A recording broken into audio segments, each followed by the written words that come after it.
Welcome in to another episode of my Dynasty Fantasy Football YouTube. Today, I'm looking at some 2025 Dynasty stashes. Make sure to like, comment, and subscribe. Let's go. So, first one, Alexander Mattison. Of course, he is rostered in basically all Dynasty leagues, but I do think he's a player who could gain some value over these final 2 weeks and then heading into 2025. Now, this year, he's been actually not so good in real life. 116 carries in 12 games, 368 yards, 4 touchdowns, 3.2 yards a carry, and 31 catches for 277 yards and a touchdown. Now, of course, these aren't good numbers, but he did take the starting job from Zamir White at a point, and he had 3 down capabilities. So we do like that work in the passing game. And he wouldn't be the first running back who's not good to continue seeing work over time. Now, why do I have him as a 2025 Dynasty stash? Well, I think he might get another backup job, have handcuff value. I doubt that Mattison is going to be a starter for a team in 2025. That's not going to happen. But he is playing the Saints this week, and we know that that's a good spot to showcase your skills. The Saints are terrible, which might increase his value for future years. And also, one mistake I think I'm not going to make next year is that, when a team drafts a player like Dylan Lobb, we're not going to say that Dylan Lobb is going to be ahead of a known veteran like Alexander Mattison. We're going to not make that mistake in the future. So I think that's something, reevaluate our dynasty game with these backup running backs.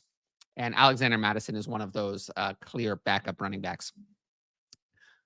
Now, second player, Chig Okonkwo. So if we rewind to 2023, Okonkwo was one of my favorite breakout candidates for that year. He didn't deliver, and then he hasn't done much this year. But now he's finally looking good. And I do think he's a player I might break down on a future video where in the offseason when we look more back at previous years instead of just this and next year. But to focus on this year, Okonkwo, I think, has been better than people think. 47 catches for 437 yards, 2 touchdowns, 3.1 catches, and 29.1 yards per game. Now, a lot of that's come in the last 2 weeks, but he has been consistently there. He's just not accomplishing much. And the fact that he really has never scored a lot of touchdowns in his career is why people are really not talking about Chig Okonkwo until the last 2 weeks. The last 2 weeks, they've been talking about him, but before that. Now, a recent uptick in work, that's good. May coincide with Mason Rudolph being the quarterback. Potential new 2025 quarterback. I think that's not potential. And then still young for a tight end. So over the last 2 weeks, Okonkwo has 17 catches, 140 yards on 21 targets. And he's had more targets than Calvin Ridley, been more involved than Calvin Ridley. And I don't know. I just think that the Titans are seeing, okay, yes, we signed Calvin Ridley to that big contract. He's fine. But we don't really have anything else. Nick Westbrook-Akine is not going to be our wide receiver 2 next year. But Chig Okonkwo is going to be a relevant part of our offense. And we need to see what we have in that player. And this week against the Jaguars is another really good matchup. And if he delivers in the fantasy championship, I guarantee you he's going to gain dynasty value. Even if he shouldn't, he will. Now, Titans are going to have a new quarterback next year. We don't know who that's going to be. I mean, they're in contention for a top 2 pick. I mean, it could easily be Shedeur Sanders or Cam Ward, but they could also be Sam Darnold. There's a lot of possibilities. It's not going to be Will Levis, and that's obviously an upgrade. And then Okonkwo is young in tight end years, just 25 years old, still turning 26 in September 2025. There's no reason why Okonkwo cannot be breaking out now and then continue that next year. He's definitely a player I'm going to have my eye on throughout the offseason as kind of a stash sleeper candidate. Now, next player, a little less exciting, I would say, Brandin Cooks. Now, Cooks has been a solid NFL wide receiver for years, but this year it hasn't really done much. In 8 games, 19 catches, 192 yards, 3 touchdowns, 37 targets, 2.4 catches, and 24 yards a game. It's really not much there.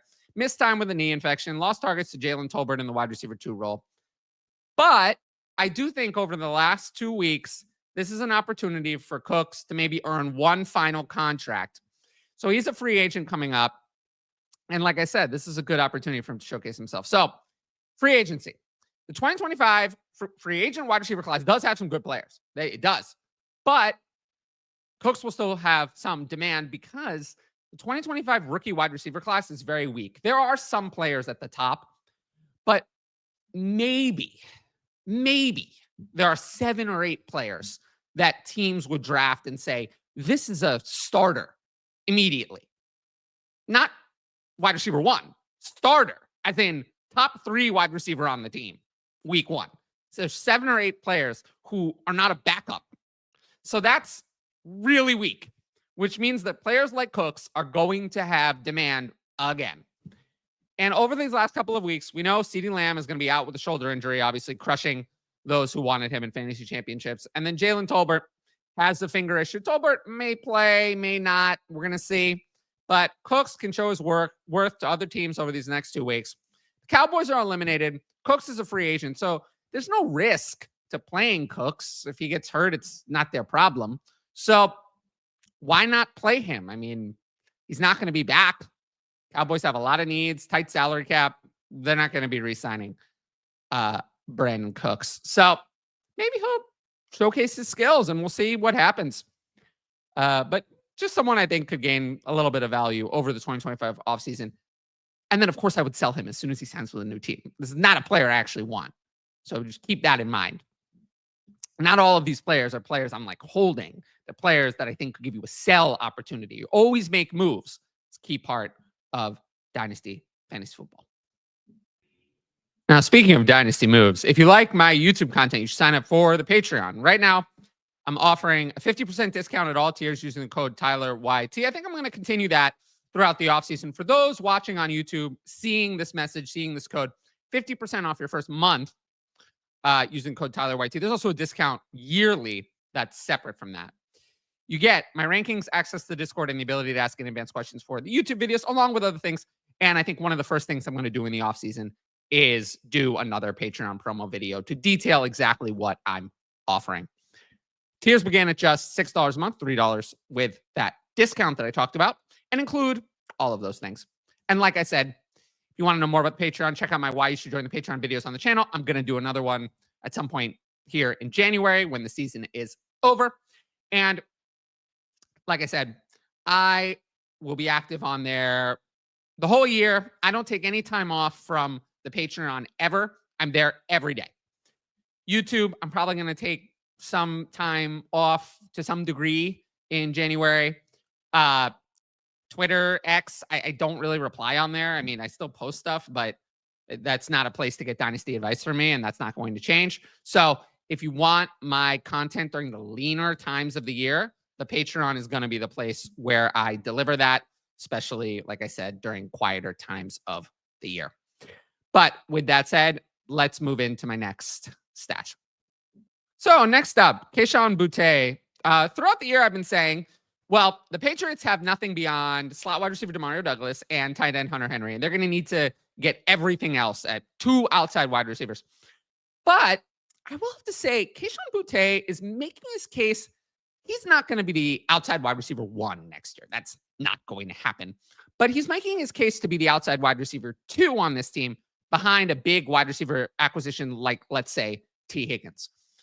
Now, Boutte this year has been kind of impressive. 32 catches, 444 yards, 2 touchdowns, 56 targets, 2.5 catches, and 34.2 yards a game.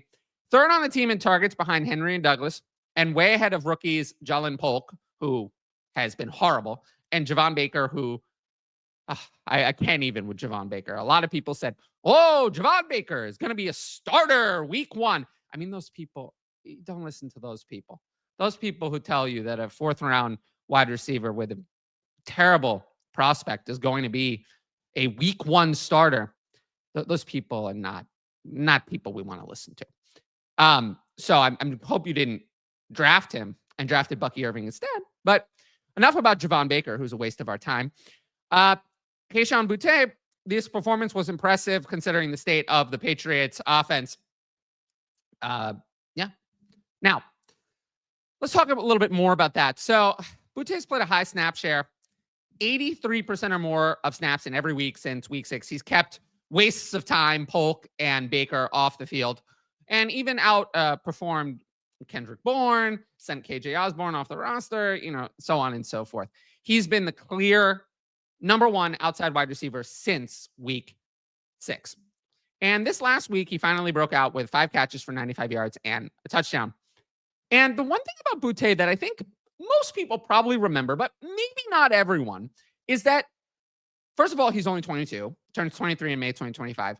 But he was once the next wide receiver. I mean, at LSU, he was the next big wide receiver. This was a first-round Devy pick. This was a high-profile wide receiver. This was someone who was going to be a first-round pick in the NFL draft. This is what people were saying. It didn't work out, but he was a great college prospect. This is not a nobody who's coming out of nowhere to just suddenly be good. We know that this was at one point a very hyped and talented player, which makes me more likely to believe that he could break out a little bit more in the future. Again, I'm not saying that he's super valuable, but I think this is a player who's going to stick around for a little while, especially if Drake May takes a step forward, which I'm optimistic about. Now, last player, Kenny Pickett. So Pickett's going to start this weekend in place of Jalen Hurts, and we know that stashing backup quarterbacks with potential is a strong move in Superflex leagues. Pickett's barely played this year, 55.6% completion, 148 yards, touchdown, interception, 5.5 yards per attempt, just 27 pass attempts, almost all of which came last week after Hurts' concussion. But Pickett is auditioning for other teams. Now, he's not a free agent until after 2025, but I don't know. I mean, could he look good with A.J. Brown and Devonta Smith? Yes. The Eagles offense could make him look good, and teams might remember that. Again, this is a very low upside stash, but he was a first-round pick at some point. That draft capital stays with him. So maybe this is a player that could gain a little bit of value. And in Superflex leagues, especially deeper leagues, I would recommend rostering him. But in shallower leagues, you probably have better options. But I just wanted to mention him as he's getting a start this week against the Cowboys. So since there was no Wednesday video because of Christmas, there were a big backlog of Patreon questions. The first one's actually kind of a nice transition. Are there any backup quarterbacks that may get a starting job next year? So I honestly don't. Depends on what you count as a backup. I mean, Michael Penix is already starting. JJ McCarthy, I don't know if I count him as a backup because he's never been a backup. He's never played. I don't think Fields gets a starting job anymore. It just seems like teams are not interested in him. And Winston, I think that ship has sailed. So the only backup who could be a 2025 starter technically is Kirk Cousins. Is you really consider him a backup, though? I don't think that's the spirit of the question. But just going through this, I think we have to accept that like Geno Smith and Derek Carr are going to be 2025 starters. The state of the quarterback position is so weak that those players are going to be 2025 starters. They're not great, but they're better than what is available. So that's my main takeaway from this kind of question. Do you always look to move off a player who's overvalued, regardless of you contending or rebuilding? So in season, if I'm competing and I have like Saquon Barkley and I need him to continue competing, I will do that. But in the offseason, pretty much always, if I think a player is overvalued, yes, I will move off them. I have the whole offseason to fix it. So yes, those older veterans that I don't want in the offseason, I am probably moving on, even if I'm competing. I can fix it in other ways. So that's kind of my answer to that question. Why are there so many injuries this year? Random, or is there a reason for it? Are there more injuries? I feel like there actually haven't been as many like super severe injuries as there have been in other years. Either way, I don't think there's really a reason for it. I think it's random. Yeah, not really getting into this too much. Who are your coaching predictions for the Jets, Jaguars, and Bears since Ben Johnson can't go to 3 different places? And those, I really haven't heard Ben Johnson linked to the Jets, but the Jaguars and Bears are the 2 I've really heard for Ben Johnson because those are the 2 that have really good, quarterback prospects that the team wants to get more out of. That's the priority for those teams. The Jets, I don't think that's a priority. And I think the Jets need more of a culture change, which is why I've given the Jets Mike Vrabel. I think that Mike Vrabel is going to get a head coaching job. Would he be my favorite choice? No. But I do think he will come in and clean up the culture of wherever he goes. And I think the Jets are the place. I don't see Mike Vrabel working with Aaron Rodgers. So this would be assuming the Jets are moving on from Aaron Rodgers and going in a different direction. But The Jets, I think Mike Vrabel would be a choice to kind of clean up some of the dysfunction they have there. The Jaguars, I think the Jaguars are going to miss out on Ben Johnson. I think if you're Ben Johnson, I think you're better off going to the devil you know better, which is the Bears, which we're going to get to in a second. I think someone like, again, the Jaguars' priority is to fix Trevor Lawrence. If they can't do that, they're stuck with Trevor Lawrence. I mean, 2, 3, 4 years stuck with Trevor Lawrence. So that has to be the priority. Someone like Liam Cohen or Joe Brady could be an option for them. Maybe someone kind of off the radar would be an option, but I do think it's going to be one of these offensive coordinator types to bring in there. And then the Bears, I do think they get Ben Johnson. I think that's where Ben Johnson wants to go, and I just hope it's Ben Johnson and not Cliff Kingsbury, because Cliff Kingsbury is not going to fix anything. So I'm nervous about that, though. That Cliff Kingsbury, I think, is on their radar, and he would not be my first choice. But I do think the Bears get Ben Johnson, and I think that it's going to be a step in the right direction. Do you think it's possible for Xavier Worthy to move past Rashee Rice in dynasty value this year? What would you need to see in order to do so? I do not think I can see anything on the field from Xavier Worthy outside of like insane production throughout the playoffs that is going to do that. I think what I would need to see is that Rice is suspended for a very long time, like 12 games or the whole season or something very significant, not just 6 to 8 games, a long time that makes me wonder, okay, what is going to happen when Rice comes back after all that time? But other than that, probably not. I think Rashee Rice is a better player than Xavier Worthy. And I think we saw that earlier in the season. We saw what Rashee Rice was doing. So I do think that's unlikely.